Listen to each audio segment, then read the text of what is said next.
example, my county government went and bought, the governor says he bought equipment for 1 billion shillings. Mr. Speaker, do you know what 1 billion shillings can buy in equipment? And you know, guess what, sir? There was no procurement. You know what, sir? This equipment has been imported from China. You know what, sir? This equipment, NTSA can't give you the documentation as who the owner is. And yes, Mr. Speaker, the document is not new. The equipment is not new. How did that happen?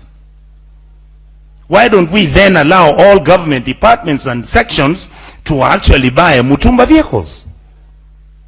And yet nothing happens. And then you find everybody's talking about, oh, ESCC, they need to move, they need to do something.